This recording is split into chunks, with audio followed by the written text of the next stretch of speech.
자, 그 다음 볼 거는 지질 구조입니다. 자, 앞에서 말한 퇴적 구조랑 지질 구조랑 단어가 좀 달라요. 알겠죠? 둘이 구분하셔야 되면 퇴적 구조는 아까 봤던 점이층리, 사층리, 건열, 그 다음에 연음까지의 네 가지의 이야기였고요. 여기서 말하는 지질 구조는 조금 더 범위가 확장된 겁니다. 퇴적 구조는 요 한 지층 내에 조그만한 걸 하나를 보는 조그만 내에서의 각각의 층리 안의 퇴적 구조를 보는 거면요. 지질 구조서부터는요. 한 단층 한 지층이 아니라 지층 전체에서의 여러 단면들을 동시에 보는 겁니다. 알겠죠? 그래서 조금 더 큰 범위로 갔다고 생각하시면 되고요. 자, 지질 구조는 그냥 땅에 대한 구조를 보는 게 아니라 지층과 암석이 지각 변동을 받았는지를 판단하는 거예요. 그래도 그냥 외운다가 아니라 이 구조가 왜 나타나냐는 거에 초점을 맞춰야 돼요. 그래서 지각 변동을 받아 변형된 상태입니다. 그냥 쌓이고서 그냥 가만히 있는 애들이 아니라 그 뒤에 무언가를 받았다는 거야. 그래서 여기서 지질 구조를 파악을 했으면 이 지질 구조가 왜 나타나는지 해석을 해야 돼요. 자, 먼저 얘기할 거는요, 두 가지입니다. 첫 번째가 습곡이에요, 습곡. 자, 습곡하면 우리 앞에서도 배웠던 거죠. 습곡 산맥 주로 어디서 나타나죠? 무슨 경계에서? 이제 무슨 경계? 수렴하면 주로 나타나지, 그치? 자, 그래서 이제 실제로 여기는 앞에 경계 파트를 물어보기도 해요. 근데 여러분들이 지금 앞에 진도를 끝내고 왔으니까 잘 안 물어보겠지? 모르겠어. 학습지에 또 있으면 다시 나올 수 있어요. 이미 배웠던 파트니까. 자, 수평으로 퇴적된 지층이, 자, 우리 수렴형에서 이렇게 꽝 충돌하면 습곡이 만들었잖아. 그 수렴형에서 무슨 힘이 발생해요? 장력이야, 횡압력이야? 얘기나고요? 횡압력이죠, 그쵸? 맞아. 습곡은요, 횡압력, 양쪽에서 밀어붙이는 횡압력을 받아서 휘어진 구조입니다. 그래서 습곡, 휘었다라는 이야기를 가지고요. 자, 근데 땅이라고 하는 이 고체야. 우리가 앞에서 퇴적암 형태로 고체로 단단하게 굳어진 땅이야. 근데 얘네가 휘어지는 게 말이 돼? 고체인데? 힘들겠지, 그치? 그래서 휘어지려면요, 온도가 어때야 될까? 높아야 될까? 낮아야 될까? 온도가 높아야 되고요. 그 다음에 얘네가 끊어지지 않게 꽉 누르고 있어야 돼. 그래서 고온 고압의 환경에서 만들어집니다. 그러면 땅이 고온에 고압이 되려면요, 땅속 깊이에 있을까, 얕은 데 있을까? 이거 어때? 깊은 데겠죠. 그래서 이미 습곡이란 말이 들어온 순간부터 두 가지의 키워드가 들어와요. 첫 번째, 횡압력을 받았구나. 두 번째, 생성 위치가 깊구나. 일단 시작이야. 습곡이라는 단어는 이 두 가지가 들어있는 거예요. 주로 생성된다는 이야기고요. 그 다음에 습곡의 구조 내고요. 자, 요거 이름 꼭 기억합시다. 이 두 개. 자, 위로 볼록한 봉우리에 해당하는 부분이라고 할 거고요. 이렇게 있는 것 중에서 요 윗부분 두 개를 뜻합니다. 자, 이거 이름이 뭐지? 배웠죠, 너네? 이게 뭐야? 이게 배사야, 항사야? 나 아직 안 배우고. 이게 배사야. 이때 배가 밥을 먹으면 배가 튀어나와. 그 배가 아니라 등배자입니다. 등이 어떻게 돼요? 위로 이렇게 휘죠, 그죠? 그죠? 그래서 이때를 배사라고 불러요. 위로 볼록한. 그래서 요 두 개가 배사라고 부르고요. 그 다음에 향사는 아래로. 그냥 쉽게 말하면 중력 방향으로 휘어 있는 곳입니다. 향사는 요 중력 방향으로 휘어 있는. 그래서 아래를 향사라고 부릅니다. 이름 꼭 구분하셔야 됩니다. 배사 향사는 철저히 구분해야 돼요. 그 다음에 습곡 중앙축은 말 그대로 그냥 습곡축이라고 부릅니다. 어떤 거? 요거요. 습곡축.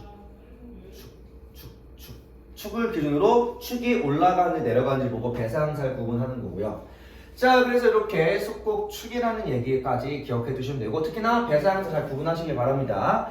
자, 그 과정에서 습곡의 종류를 구분할 건데요. 습곡의 종류는 또 누구 기준이냐? 이 습곡축이 나온 이 습곡축면, 이 습곡축면이라고 하는 이 면이 어느 방향으로 기울어졌는지 따라 구분합니다. 그래서 습곡의 종류는 습곡축의 기울기에 따라 또 세 가지로 구분해요. 자, 첫 번째 정습곡은요, 지금 얘가 이렇게 되어 있는 겁니다. 이렇게 되어 있는 거. 이렇게 되어 있는 거. 지금 뭐야? 이 습곡축면이요, 그대로 뭐야? 수평면에 대해서 수직 위아래로만 이동한 거죠. 이렇게요. 그죠? 그래서 수직인 습곡이고요. 얘는 위아래로 그대로 움직여서 얘는 안 기울어졌지. 기울기가 없는 거죠. 그죠? 기울기가 없는 힘을 이렇게 받았을 때 그대로 쉽게 말하면 종이로 얘기하면 그냥 위아래로 이렇게 휘어서만 간 겁니다. 그대로 위아래로 이렇게만 간 거. 알죠? 이렇게. 얘를 우리가 정습곡이라고 불러요. 정습곡. 그대로 위아래로만 움직였다. 자, 여기서부터는 어때요? 여기서부터는 이렇게 되는 겁니다. 이렇게. 지금 얘네가 뭐야? 얘가 지금 올라갔는데 올라갈 때 대각선으로 올라간 거고 얘는 대각선 밑으로 이렇게 움직인 거죠. 그죠? 그래서 얘는 지금 기울어졌다. 말 그대로 습곡 측면이 수평면에 대해 기울어진 습곡이다. 이렇게 기울어졌더라. 이제 얘가 말 그대로 기울어졌다. 경사가 있다. 경사 습곡이라고 부르고요. 자, 그 다음에 제일 중요한 거 얘입니다. 얘는요 습곡 측면이 어떻게 되어 있냐?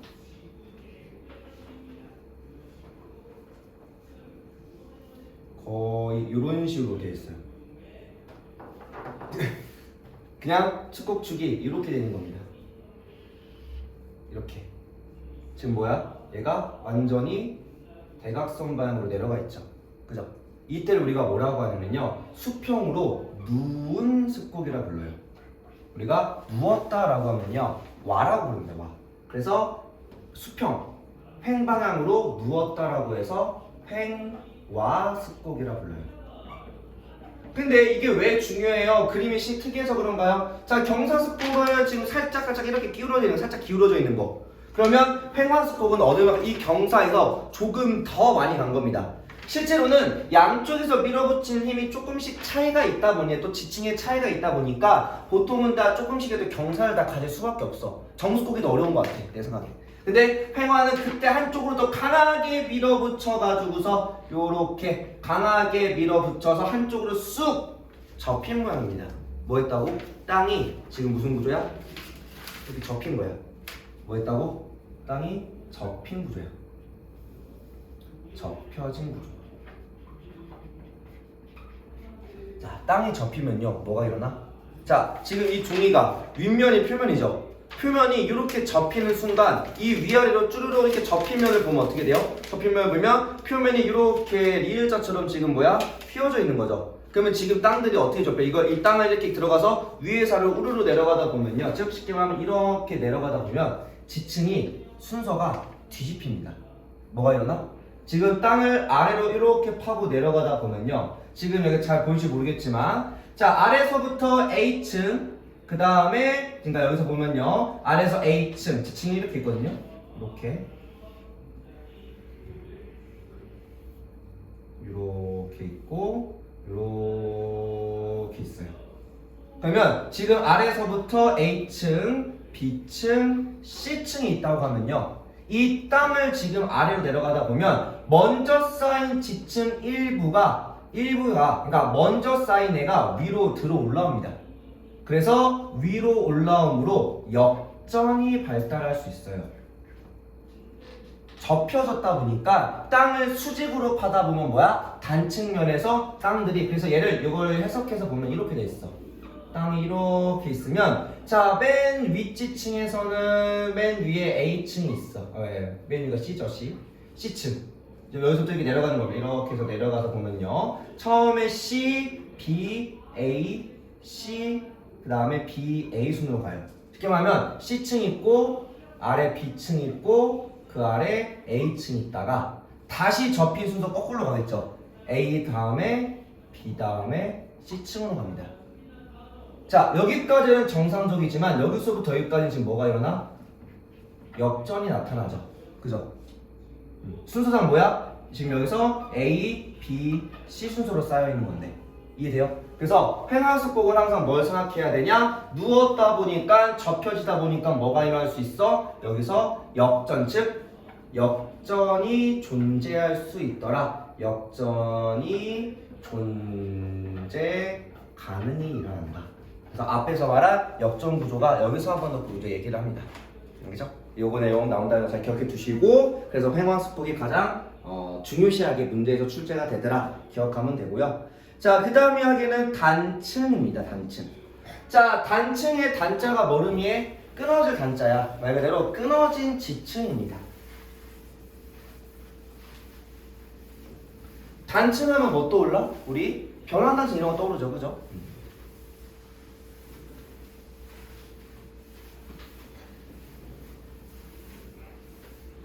자, 그러면 단층이라는 건 암석에 힘이 작용해서 뭐 했어? 끊어지면서 생긴 면이 있고요. 그리고 단층의 특징은 뭐하냐? 양쪽의 암석이 상대적으로 이동하기 시작합니다. 그래서 단층은 뭘 가지냐? 이동성을 가져요. 그래서 이동하며 어긋난 지층 구조고요. 얘는 뭐하냐? 이동성을 띱니다. 이동성이 존재해. 그래서 이 이동 방향을 보고서 우리가 단층의 종류를 또 구분할 겁니다. 알겠죠? 자, 우선 단층의 형성은요, 아무래도 대부분의 땅들은 고체다 보니까 이때 끊어졌다는 건요, 습곡과 반대인 거예요. 습곡과 똑같이 힘을 받긴 받으나 이번에는 뭐야? 온도가 낮은 지표면 근처에서. 그럼 얘는 장력인가요? 횡압력인가요? 둘 다 있습니다. 보고 판단하시면 돼요. 그래서 온도가 낮은 지표면 근처에서 주로 형성되는 친구들이며, 단층 구조, 이거 굉장히 중요해요. 단층 구조를 잘 이해를 못하면 밑에 단층의 종류도 구분을 못해. 이거 꼭 처음에 잘 구분해야 돼요. 자, 먼저 단층에서 지층이 끊어지면 이 끊어진 요 면, 이 사이면, 이 면을 우리가 단층면이라고 부를 겁니다. 요 각각의 끊어진 양쪽 면이요. 그래서 단층면이고요. 자, 단층면이 뭐가 되냐? 얘가 기준이 돼요. 자, 우리가 이 두 왼쪽 오른쪽에 있는 기층을 단층을 구분할 때, 자, 단층면을 기준으로 단층면 윗부분 중력 반대 윗부분 단층면 기준 아랫부분의 땅으로 구분합니다. 단층면 윗부분은 지금 왼쪽이야 오른쪽이야? 어때요? 중력 윗방향, 즉 대각선 윗방향, 수직 윗방향. 이게 누구야? 여기죠. 그죠? 이게 지금 뭐야? 얘를 우리가 단층면 경계로 위쪽인 부분, 그래서 상반이라고 할 겁니다. 그래서 상반이에요. 경계면보다 위쪽에 있는 거 상반. 뭐 이제 많이들 설명하시는 게 이런 게 있죠. 만약에 단층이 이렇게 있다. 이렇게 땅이 있는데 이런 식으로 끊어졌어. 그럼 얘가 막 사람 그려가지고서 이렇게 있으면 상체, 하체 이렇게 구분하기도 하거든요. 난 별로 안 좋아합니다.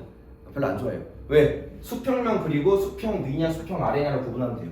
알겠죠? 이 단층면 기준으로 이렇게 나눠서. 알겠죠? 이걸 잘 구분해야 나중 가면 이 단층면도 굉장히 모호해진 경우가 있어요. 습곡하고 단층이 같이 나타나는 경우도 있거든요. 그래서 그런 것 때문에. 자, 그 다음에 단층 왼쪽 아래, 말 그대로 단층면 대각선 아랫방으로 있는 애들이 하반이 되겠죠. 하반. 별로 어렵진 않네요. 맞아요. 여기 자체는 그렇게 어렵진 않은데 얘를 잘 구분해야 단층의 종류로 잘 구분합니다. 자, 그러면 그거 그대로 잘 기억해 두고 단층의 종류를 구분할 건데, 단층의 종류는요, 단층면을 기준으로 상반과 하반의 상대적인 이동으로 구분합니다. 상대적인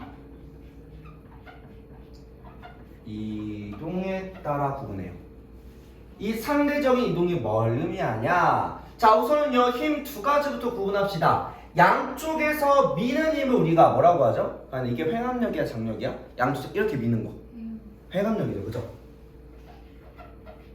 다들 물리를 하고 계시고 하신 분들이랑 잘 이해하겠지. 횡압력과 양쪽에서 잡아당기는 거 장력이라고 부를 겁니다. 이렇게. 자, 그러면 보자고요. 자, 얘 같은 경우는 지금 이거 기준을 잘 봐야 될 게, 자, 상반과 하반이 이렇게 있는데요.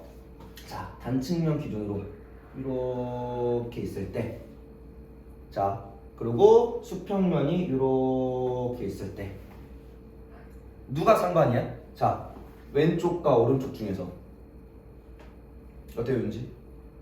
오른쪽 게 지금 상반이죠. 그죠? 왼쪽 게 하반이죠. 그리고 이때 단측면 기준으로 상반이 지금 뭐 했어? 내려갔죠. 상반이 내려갔고요. 하반이 지금 올라갔습니다. 올라갔어. 자, 상반이 항상 기준을 둘 다 보지 마. 하나만 봐. 상반만 보자. 상반만 봐. 상반이 아래로 내려간 거. 근데 얘가 아래로 내려가려면요, 힘을 어떻게 받아야 되냐? 지금 자, 얘가 지금 단측면이 이렇게 있어요. 자, 이렇게 단측면이 이렇게 있으면요, 지금 이렇게 기울어져 있다고 하면은 여기서 상반이 지금 요 플라스틱 커버야 아니면은 요 지우개야? 어때? 이렇게 있으면 플라스틱이야 스펀지야? 상반이. 지금 플라스틱이 상반이죠. 자, 얘가 내려가려면 반드시 뭐 해야 되냐? 양쪽에서 이렇게 잡아 당기면 자연스럽게 내려갑니다. 얘를 잡고서 뭐예요? 양쪽으로 멀어지면은, 근데 멀어지면 이렇게 똑 뗄 수 없잖아. 아니, 중력이 작용하는데 땅이 갑자기 뒤가 벌어질 수 없겠죠? 땅이 떨어지면 이렇게 벌어지면 퉁 하고 내려가겠지? 그치 뭐예요? 양쪽 잡아당기면 이렇게 내려갑니다. 이때 무슨 힘 발생한 거야? 이때 장력이 발생했다고 얘기할 겁니다. 그리고 물리에서 장력이 발생하면요, 장력을 무슨 힘으로 보냐? 정으로 보냐, 역으로 보냐? 장력이 정힘일 것 같아, 역힘일 것 같아? 어떨 것 같아, 얘가? 맞아. 그래서 얘가 정습폭입니다.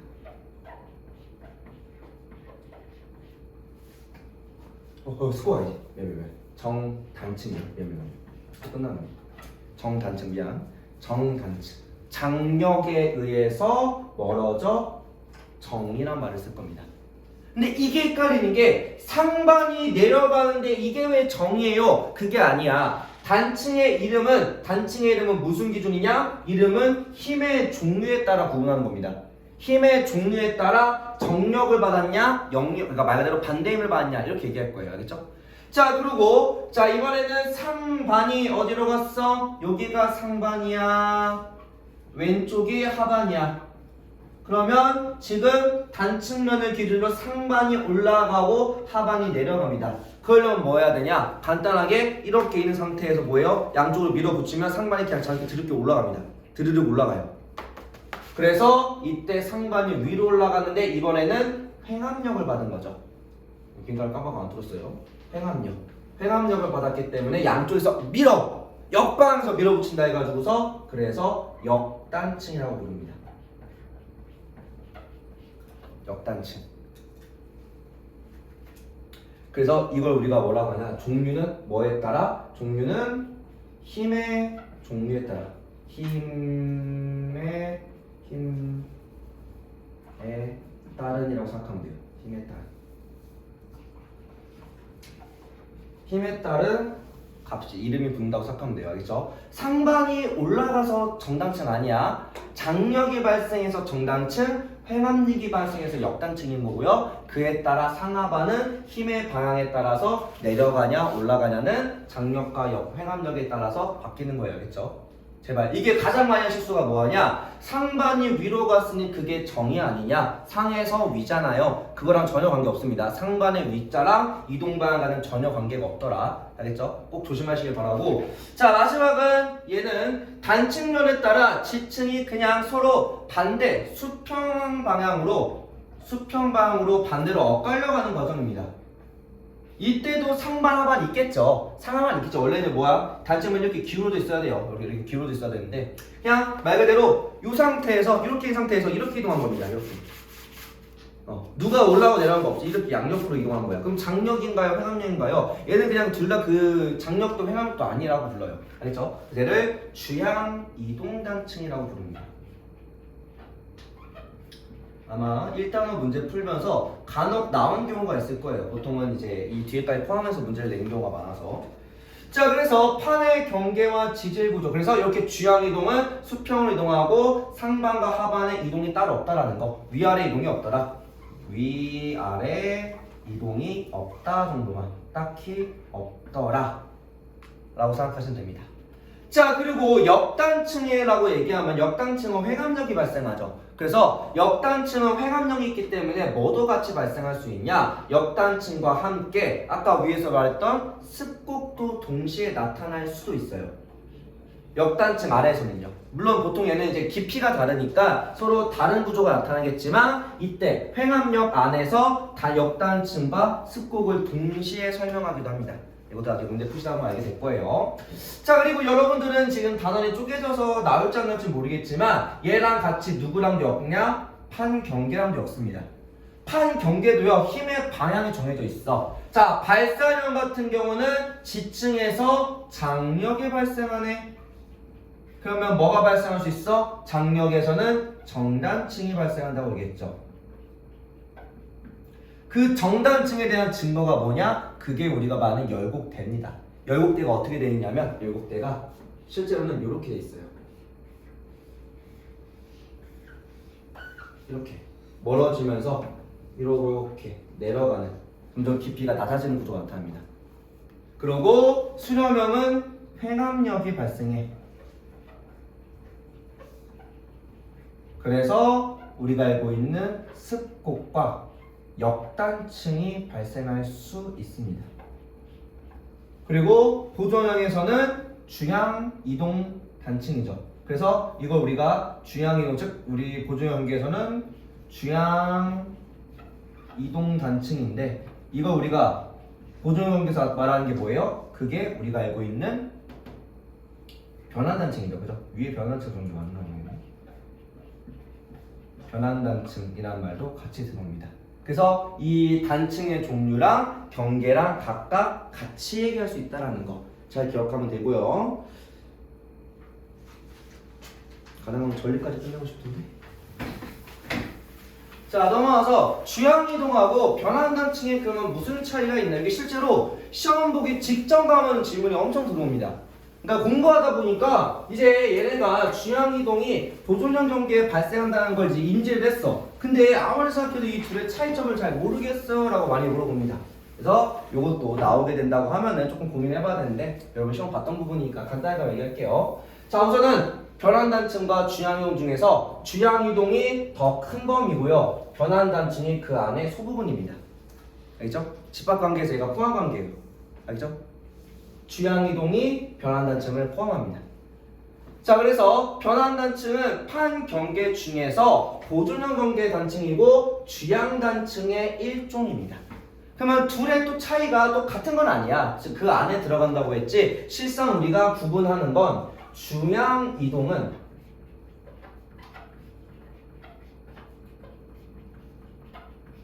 단층은 얘네가 그 단층면이라고 하면요 그냥 끊어진 말 그대로 끊어진 그 지층 전부를 뜻해요. 지층 전부. 그 끊어진 틈에서 이동방을 가진 끊어진 전부를 얘기하는 게 단층이야. 그러면 단층면은 어디야? 여기서부터 여기까지 전체 다른다. 근데 지점을 나눠. 여기 이렇게 나눕니다. 그러면 똑같이 A 지역, B 지역, C 지역이 있는데 얘네들은 지금 다 뭐야? 전체 땅이 이 단층면을 기준으로 다 요렇게 한쪽 방향으로 서로 엇갈려만 갑니다. 그러면 A도 왼쪽, B도 왼쪽, C도 오른쪽 가죠. 아래 대에서도 A는 왼쪽, B는 왼쪽, C는 왼쪽으로 가죠. A, B, C 셋 다 뭐야? 셋 다 엇갈려 가는 거지. 그래서 얘는 단층면 모든 구간에서 서로 반대 방향으로 이동을 해요. 근데 우리가 알고 있는 변환단층은요. 여기서부터 여기까지 전부 다 단층면은 맞아. 단열대라고 부르는 단층면은 맞는데요. 이렇게 나눠주면은 A 지역, B 지역, C 지역 중에서 해령을 기준으로 양쪽으로 발산하는 특징을 가지다 보니까 A 지역은 왼쪽, C 지역도 오른쪽. 얘네들은 주향이동, 즉 주향이동 단층이 될까 안 될까? 안 되겠죠. 물론 왜 단층이에요? 속도가 다를 거니까 속도가 다를 테니 끊어진 층은 맞아. 이동성을 가진 끊어진 층은 맞으나 서로 반대 방향 가는 거 아니야. 그냥 같은 방향 가는 거지. 그냥 단층이라 부르고 끝나요. 근데 어디만? 이 B 지역만 서로 엇갈려 가기 때문에 해령에서 수직으로 발달하며 해령과 해령 사이만 나타납니다. 해령과 해령 사이에서만. 알겠죠? 자, 변환단층은 특정 구간, 단층 내 특정 구간만 뜻하는 게 변환단층. 주양이동은 단층 전체가 엇갈려 가는 거라고 생각하면 됩니다. 알겠나요? 차이점이 좀 있다라는 거 동일하진 않아요. 자, 마지막 전리까지 빠르게 끝내고 마무리합시다.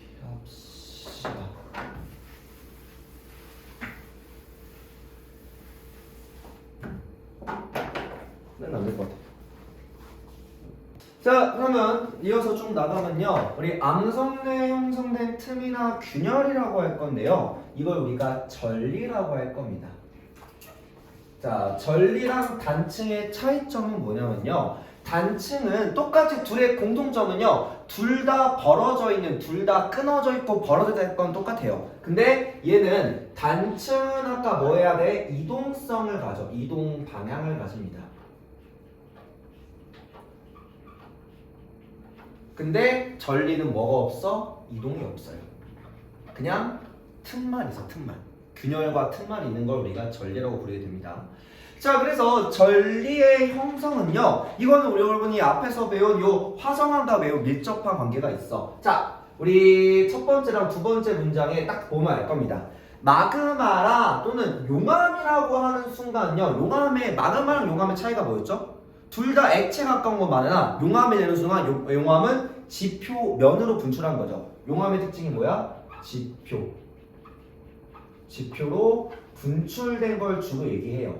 더 정확하게 말하면은 이제 가스의 함량 유무인데 기체 함량 유무긴 하지만 그냥 쉽게 생각하면은 마그마는 지표 내에서의 이야기, 용암은 지표 위에 분출 이후의 이야기라고 생각하면 됩니다. 자, 그래서 빠르게 마그마나 용암이 빠르게 냉각돼요 라고 할 거예요. 그럼 얘기나 빠르게 냉각된 거를 화성암이라고 해, 그러니까 신성암이라고 해요, 아니면 화산암이라 해요? 화산암이죠. 아, 얘는 지금 누구야? 화산암에 대한 지칭입니다. 그러고 두 번째, 이미 지하 깊은 곳의 암석이야. 자, 퇴적암이 아무리 퇴적을 많이 해도 지하 깊은 곳에 있기 좀 어려워. 그러면 이미 지하 깊은 수킬로에서 수십 킬로 내에서에 있는 애들이기 때문에 이 지하 깊은 곳의 암석은 이미 신성암이라는 뜻을 가져요. 그러면 신성암이 융기해서 암석에 가해지는 압력이 변화할 시야. 그래서 이 둘은요, 이미 암석의 종류부터 다릅니다. 얘는 그래서 신성암에 대한 이야기예요. 자, 그러면 전리의 종류는 두 가지입니다. 자, 우리 제주도에 수학여행을 가면 거의 필수로 보는 게 뭐예요? 주상전리입니다. 지구과 학생들은 좋아했겠지, 그지? 지금 잠깐 모르는 것 같아. 왜 특정사람들이 되게 열심히 설명했는지. 이거 열심히 봐야 돼, 얘들아. 그런지 알 것 같아. 자, 그래서 옛날에 지리쌤들이랑 지구과학 쌤들만 되게 주상정리에서 열심히 하고 딴 사람들 관심이 없어. 주상전리와 그 다음에 판상전리입니다. 앞에 1단원, 이게 앞에 단원 이제 공부할 때 좀 자세히 공부했으면 주상과 판상은 이미 배워서 옵니다. 배워서 와요.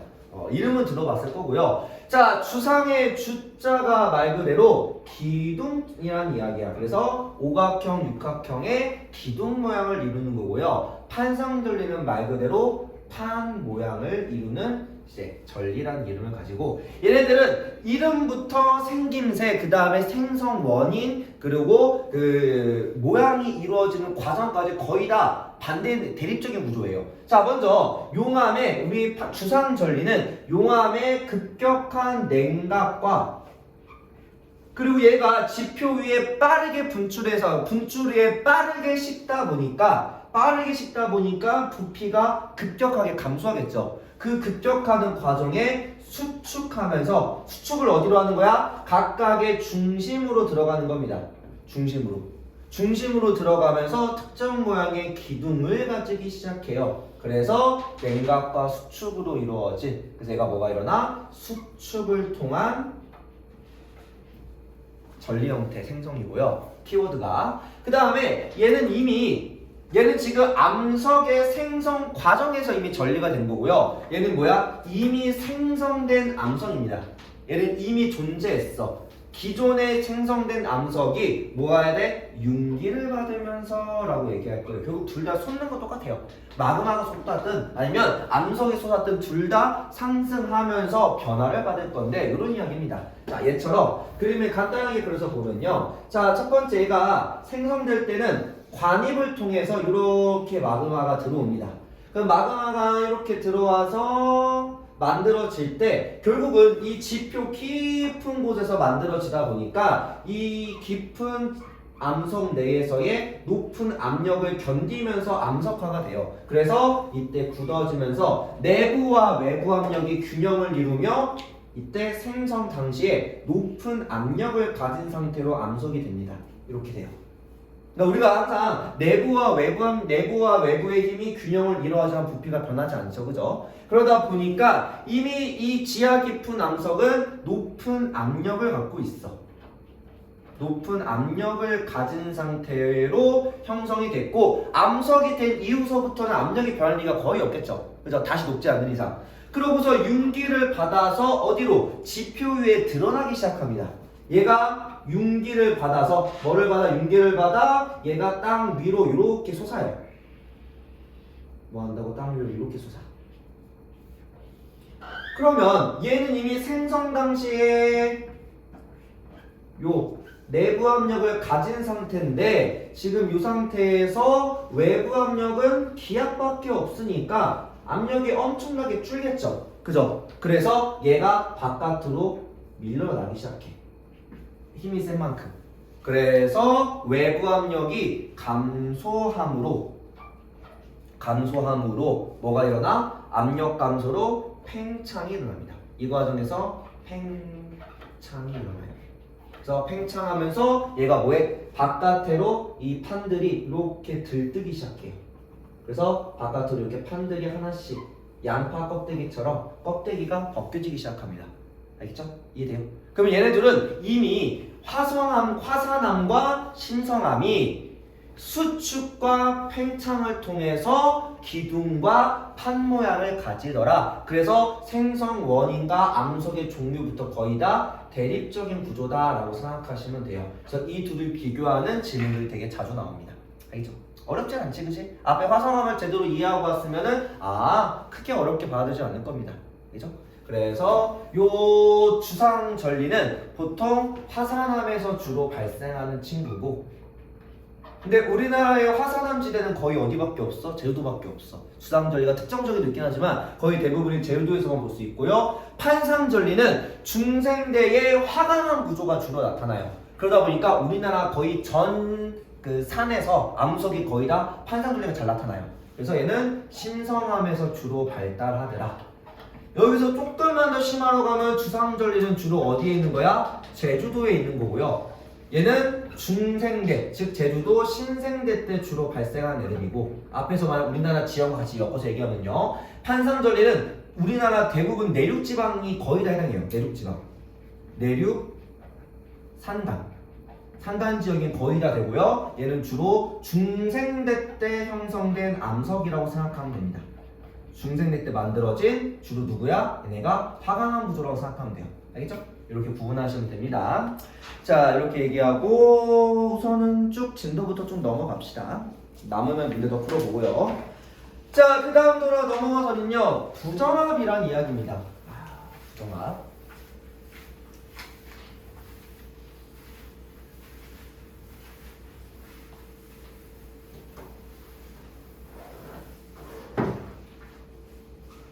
얘네 부정합까지 배웠니? 많이 배웠다. 우주 거의 끝까지 다 나왔을 테니까. 너무 빨라. 자, 부정합이라는 말은요, 부정합. 자, 부자가 앞에 붙은 거니까 정합이 뭔지부터 봐야겠죠. 자, 정합이라는 건 오른쪽에 정합이라는 건 지층이 연속적으로 퇴적될 때라는 이야기예요. 그러니까 조금의 시간 차이 있어도 아래층에서부터 위로 올라갈 때 시대 순서대로 쭉 그대로 따라가는 겁니다. 고생대, 중대, 신대 이 순서대로 그냥 연속적으로 쌓여가는 건데, 부정함은 뭐야? 연속적이지 않다라는 이야기예요. 그래서 얘네들은 이 산하 두 지층이라는 것 자체가 인접한, 붙어있는, 붙어있는. 인접한이란 뜻이야. 인접한 붙어있는 두 지층 사이에 퇴적 시간에 큰 공백이 있는 과정입니다. 의 커다란 공백이 생긴 거. 그래서 이러한 퇴적 시간의 차이가 일어나는 게, 자, 두 가지 조륙 운동과 조산 운동에 의해서 얘네가 공백이 나타날 수 있어. 자, 그래서 오랫동안 퇴적이 중단된 친구들이에요. 중단된. 그래서 아래지층은 고생대인데 위지층은 신생대, 말 그대로 중생대 1억 9천만 원이 날아간 시점이야. 이런 것처럼 특정 시기가 날아가서 퇴적의 장하도가 멈춰는 시점이고요. 시간이 불연속적입니다. 불연속적. 자, 일단 조륙과 조산의 종류도 구분해야 됩니다. 조륙 운동은요, 넓은 범위에 걸쳐서 지각이 서서히 융기 및 침강하는 건데요. 침강. 그래서 얘는 주로 위아래로만 지층이 그대로 위아래로만 이동하고요. 조산은 습곡산맥을 형성하는 거야. 습곡산맥이 되려면, 습곡이 되려면 아까 무슨 힘 받아야 한다고요? 회감력을 받아야 돼. 그래서 얘는 회감력을 받아 습곡이나 역단층이 주로 발생할 수 있는 층입니다. 습곡이나 역단층. 그래서 이걸 보고, 이 증거를 보고 거꾸로 조산인지 조륙인지 여러분이 구분해야 돼요. 알죠? 지금 얘처럼 이렇게 땅에 휘어 있으면 뭐하고? 조산운동을 받았다라고 추정할 겁니다. 이것도 여러분이 나중에 해석해야 될 이야기고요. 자, 부정합의 형성 과정은 반드시 이름 외우셔야 됩니다. 지금 단답이 있다라고 하면요, 이거를 꼭 순서를 물어봐요. 근데 둘 다 없구나. 서술이 둘 다 없네.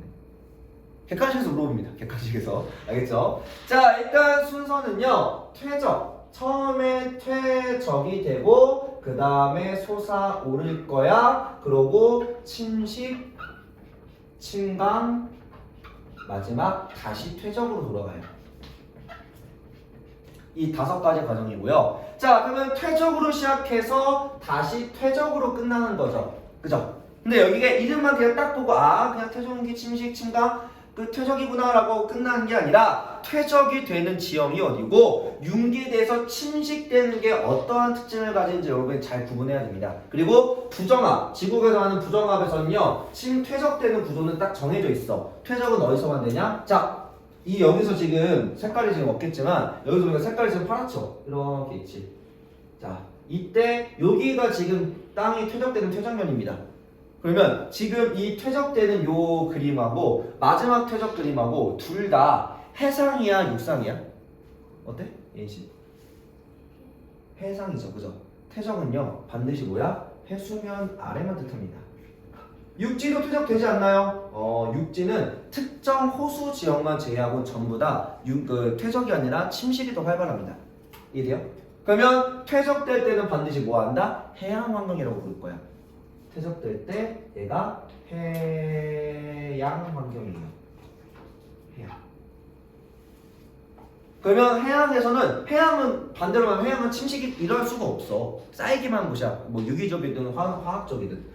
자, 근데 이렇게 퇴적이 순서대로 잘 되고 있다가 얘가 뭐를 받아? 융기를 받아. 결국 융기를 받으면 땅이 솟아오르면서 어디로 가요? 융기를 받으면 육지 위로 드러납니다.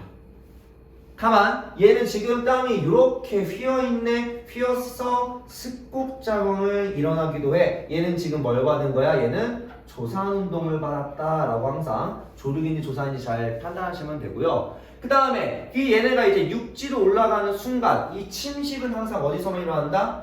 육지에서 일어난다고 했었죠. 그죠? 그래서 육지로 드러난 순간부터 풍화 침식을 받아. 자, 풍화 침식을 받는 게 중요한 게 아니야. 풍화 침식을 받으면서 뭐가 안 일어나요?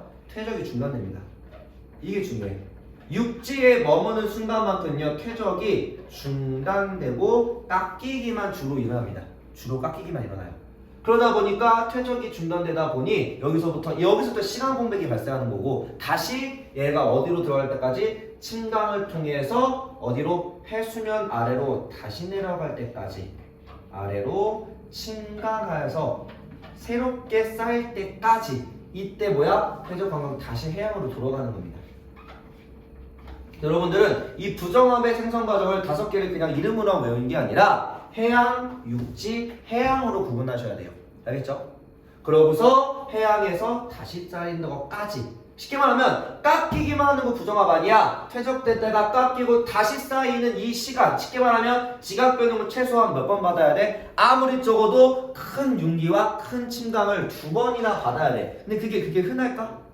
윤기까지는 할 수 있어. 침강 한번 흔할 수 있어. 근데 윤기와 침강 둘 다 받으려면 최소한 수백만 년에서 수천만 년까지 걸려야겠죠. 수억 년까지도 걸립니다. 이해돼요? 그래서 오랜 시간이 걸릴 수밖에 없다라고 추정합니다. 그래서 이 부정합이 나중에 뭐의 증거가 되냐? 지질시대의 구분에서 사용이 돼요. 자, 그래서 이 부정합의 종류를 또 3가지로 또 구분합니다. 우리 습곡 종류 구분했듯이 다 3, 4, 3을 끊어요. 습곡 3개, 단층 3개, 부정합 3개로 종류가 각각 다 존재합니다. 자, 부정합의 종류도요 간단합니다. 부정합 면이라고 이거 핑크 하나 냈네. 자, 요때 요 면을 우리가 뭐라고 하냐? 이 면을 부정합 면이라고 불러요. 부정합 면. 지금 뭐야? 아래는 요렇게 쌓여 있고 요렇게 위는 새롭게 평행하게 쌓여 있고요. 좀 위아래가 좀 어색하잖아, 그치? 어색하면 전부 다 부정합 면이라고 생각하면 되고요. 자, 부정합의 종류를 3가지로 구분하는데, 자, 부정하면 아래의 암석의 종류와 상태로 구분할 겁니다. 종류와 암석의 퇴적 상태, 즉 지질 구조를 보고서 판단한다고 생각하면 되고요. 자, 먼저 이 종류는 첫 번째는 지금 뭐해? 아래랑 위랑 나란하죠. 부정하면이 이렇게 있기는 하지만 부정하면 위아래로 상하지층이 나란한 두 부정합이에요. 그러면 이렇게 나란하려면요, 안 휘었다는 건, 습곡이 안 일어났다는 건 주로 회감력에 거의 받지 않았다는 이야기야. 쟤는 무슨 운동 받았다? 조륙 운동을 받았다라고 우리가 해석을 할 거고, 조륙 운동 받아서 위아래로 나란하기 때문에 서로 평행한 지층의 퇴적 구조가 평행하다, 평행부정합이다 라고 부를 거고요. 그러고서 이때 여기에 있는 요 돌덩이, 이 부정합면 위에 있는 요 돌덩이를 우리가 뭐라고 하죠? 얘나 배웠어 혹시? 하연 배웠니? 여기까지 너 여기 안 배웠지? 이걸 우리가 기저여강이라고 부릅니다. 자, 기저라는 게 아래, 땅 아래의 지층의 암석이라는 뜻을 뜻해요. 땅 아래. 이 좀 기존 아래 있었던 암석이라고 생각하면 되고요. 자, 그 다음에 가운데 있는 건 땅이 이렇게 휜 거에 새로 쌓였네요. 그래서 얘는 이 상하지층의 경사가 다른 경우야. 얘는 뭐야? 휘었으니까 조산 운동을 받았다라고 할 거고, 얘는 반드시 뭘 포함해? 조산 운동이라는 건 반드시 회감력을 포함합니다. 알겠죠? 그리고 얘는 경사가 있기 때문에 말 그대로 경사부정합이다 라고 얘기할 거고, 대부분의 부정합은 경사가 부정합이 좀 많긴 합니다. 자, 그러고서 마지막 이야기는 지금 얘는 지금 이 아래쪽이 지금 뭐가 없어? 지금 층리가 안 보이죠?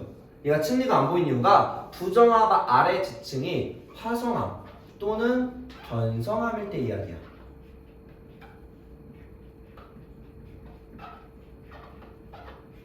변성암으로 이루어진 부정합.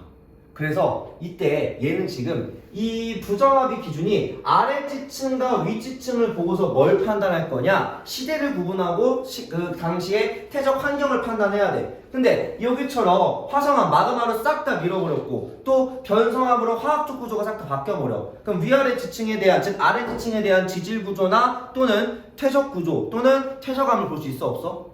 없어. 그래서 얘는 뭐야? 위아래에 대한 해석이 하기가 어려워. 해석하기가 어렵기 때문에 뭐라고 하냐? 난정합이라고 부릅니다. 왜? 상하지층, 즉 우리 상하지층의 요 암석, 즉 아래지층에 대한 해석이 어려워. 아래지층에 대한 해석이 어렵기 때문에 그래요. 대한 해석이 X는 좀 그렇고 해석이 어려움이 좀 발생합니다. 물론 이제 뒤에서 배우는 이제 그 생성 시기 같은 거 볼 수 있긴 합니다. 우리가 말하는 그 절대 연령으로. 자, 그래서 부정합은요, 이 경계를 기준으로 위아래로 뭐가 화석의 종류나 좀 짧네 좀 화석 종류나 또는 이 퇴적 구조가 지질 구조가 크게 변합니다. 크게 변화해서 이거를 기준으로 우리가 시대를 구분하기도 해요. 부정합을 기준으로 지질 시대를 구분하기도 합니다. 그래서 우리 시대를 구분하는 게 두 가지야. 화석 종류가 크게 달라지거나 두 번째는 부정합면이 있거나. 실제로 부정합면 가지고서 중생대, 고생대를 구분하기도 합니다. 그 다음에 부정합면 위에 아까 얘기한 돌멩이, 기저여감이 쌓이는 경우도 존재하더래. 자, 경우도 존재한다는 건 반드시가 아니죠. 쉽게 말하면 뭔 얘기야? 없는 경우도 있어요. 없는 경우도 존재합니다. 경우도 존재해. 즉 기저감이 있어야지만 부정합이 아니라 부정합은 위아래 지층의 퇴적 과정에서 어색함이 있으면 전부 다 부정합이라 생각하면 됩니다. 그 얘를 어떻게 구분해요? 평행 부정합은 기저감을 주겠죠. 없으면 보기 어렵습니다. 알죠? 이러한 차이점이 있더라. 세 가지를 잘 기억해 두시고 보통은 난정합이, 이거 말로만 할게요. 난정합이 가장 오랜 시간이 걸립니다. 난정합이 생기기 변성함 때문에 난정합이 가장 오랜 시간을 걸리는 경우가 있다라고 얘기하다만 사실 조금씩 다 달라요. 자, 부정합의 종류에 따라 생성 과정이 있는데, 자, 앞에서 이거 좀 눈에 보일 겁니다. 평행 부정합은 방금 얘기한 5가지 과정이 그대로 들어와요. 퇴적무기 풍화 침식, 침방, 그리고 퇴적 구조로 가장 일반적인 구조가 평행 부정합이고, 그 다음에 경사 부정합부터는요, 5가지의 과정이 아니라 6개로 보는 경우도 있어요. 지금 이제 단답이 없으니까 안 내실 수 있겠지만, 자, 경사 부정합은 퇴적되고 융기되는 과정에서 뭐가 일어나? 이때 습곡이 만들어져요. 그래서 얘네들은 이 과정을 하나 더 추가합니다. 퇴적에서 융기 사이에 뭐를 받아? 습곡이라고 하는 요 조산운동, 습곡화를 추가시키기도 합니다. 그래서 퇴적, 습곡, 즉 횡압력, 융기, 침식, 침강, 퇴적으로 6단계로 보는 경우도 있어요. 알겠죠? 이거는 학교 수업 들어보시면 되고요. 자, 마지막 난정합은요. 난정합이 타난정합, 즉 난정합은 어디야? 부정합 아래에 화성함이나 변성함이 있으면 된다는데 그냥 단순히 있다는 게 아니라, 자, 지금 퇴적되고 난 뒤에 마그마가 이렇게 관입을 하면서 신성함이 생깁니다. 그리고 이 신성함이 생긴 거 이후에, 즉 마그마의 관입이나 또는 기존암 속에 변성이 발생해서 화성암 또는 변성암이 생겨. 그러고 난 뒤에 이제 융기를 받아서 침식을 받아가지고서 지금 요 부정합면을 기준으로 뭐가 있어야 되냐? 부정합면 바로 아래 요 화성암 또는 변성암이 반드시 있어야 돼. 요 해석이 뭔 얘기냐? 부정합면 바로 아래 면 아래에 화성 또는 변성암이 꼭 있어야 돼. 또는 변성암이 존재 심함. 바로 아래 인접해서 붙어 있어야 돼요. 쉽게 말하면 이건 안 된다는 거야. 자, 이렇게 지층이 있고, 자, 이렇게 부정합면이 이렇게 있는 상태에서 이렇게 습곡이 있고, 만약에 이렇게만 있어. 이렇게 있어. 이렇게. 그러면 여기가 지금 뭐야? 화성암이야. 자, 얘 같은 경우 지금 여기가 기저감 이렇게 있고요. 부정합면. 얘 같은 경우는 난정합 안 봐요. 난정합으로 안 봅니다. 왜? 부정합면 아래에 그냥 있다가 아니라 부정합면에 붙어서 뭐가 있어야 돼? 요거 잘린 신성함이 있어야 됩니다. 그래서 얘 같은 경우는 난정합에 안 본다라고 우리가 얘기하는데 요즘 모의고사는 잘 안 나와요. 한 3, 4년, 한 4, 5년 전에 모의고사 자주 나왔었는데 요즘에는 그렇게까지 구분 안 합니다. 알고만 계셔야겠죠. 자, 그리고 마지막 관입과 포획입니다. 여기까지 하면 마무리 될 것 같아요. 자, 관입이랑 포획은요,